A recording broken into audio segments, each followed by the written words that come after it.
as we talk about motivation, starting with you, Grace. I just want to take the time and say thank you, Molly, for being our middle person, our middleman. So she's getting exercise. She's going to get those abs, but those little muscles by the time we're done tonight. So thank you. Arnold Schwarzenegger. Motivation. What motivates me, or who motivated me? I'm going to add to be self-determined. I think what motivates me the most is being able to have a support system, that I'm not doing this alone, that even though I'm going towards independence and being alone, I'm truly never alone. So it's, you know, that Life Alert, Lifeline commercial, you can be alone without ever being alone. And so it's kind of like, that's kind of like what I feel like. I can be alone without ever being alone. So I can do that, and the way that happened is my mom knows where I'm going, what I'm doing, and it's not an overprotective thing. It's so that if like something happens, I have a meltdown, or I have an incident where I get overly anxious and the person doesn't understand where I'm coming from, or even knows that I have autism, that my mom can serve as a mediator, or someone that can help mediate between the person and advocate for me. Another thing that I would suggest is my mom is also my power of attorney, which means in legal situations, in my education situations, she's able to speak on my behalf when I'm overly anxious and I can't think of words or can't think of what to tell people who are in authority, or when I'm in need of a speaker in my place. So in that way, I'm motivated to be independent, but also knowing that I have a support system that's on my side, that's waiting, that's cheering me on, that's my cheerleaders. So I really am thankful for that, and that's what has motivated me, is that I can be alone without ever being alone. So thank you, and now Molly.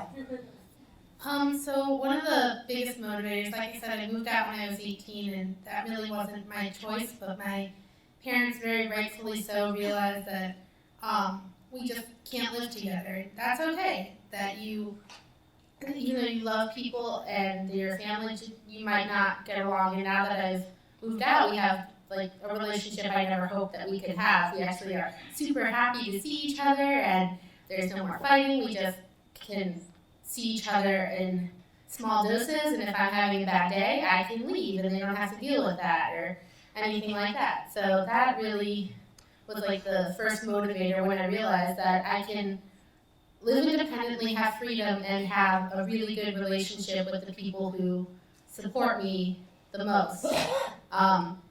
So that really was my biggest motivation to become self-determined.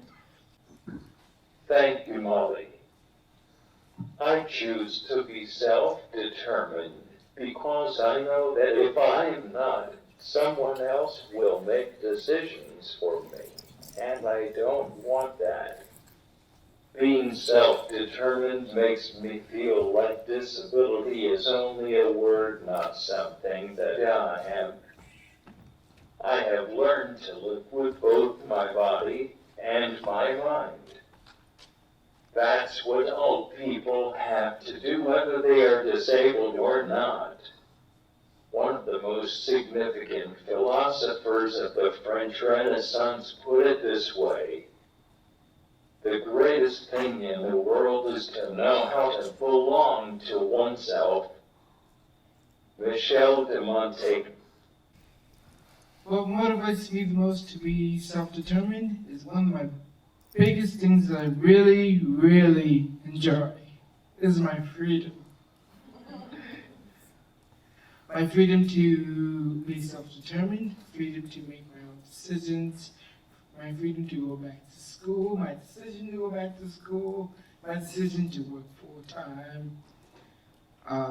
Just being able to do anything that I want to do, live on my own, go to bed whenever I want to.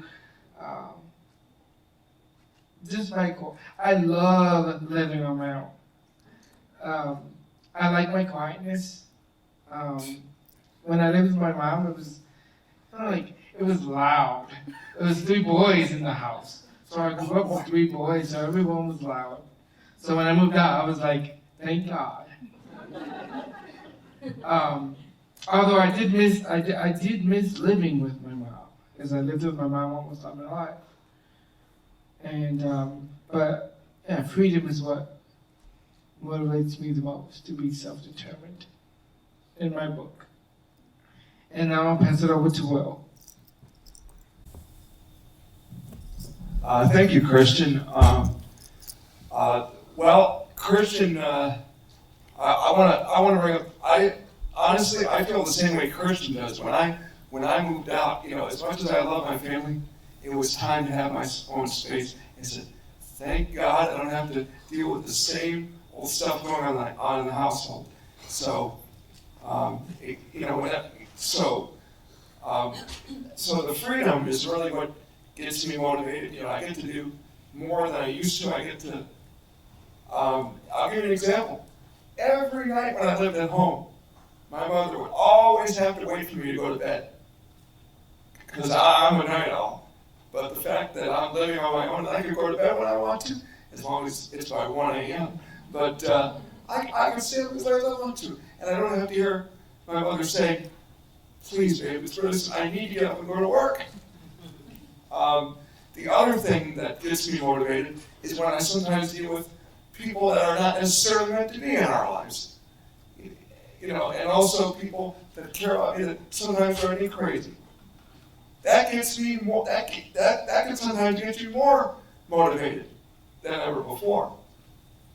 Like, people, strangers that don't think that I'm worth living in this world, they get me motivated as well. I'm sure they can get others motivated well. Because when not so good people are not meant to be in your life, they make us strong and they make us learn more about ourselves. So that's what in my book motivation is. And now for the next slide. As we talk about advice, starting with you, Grace.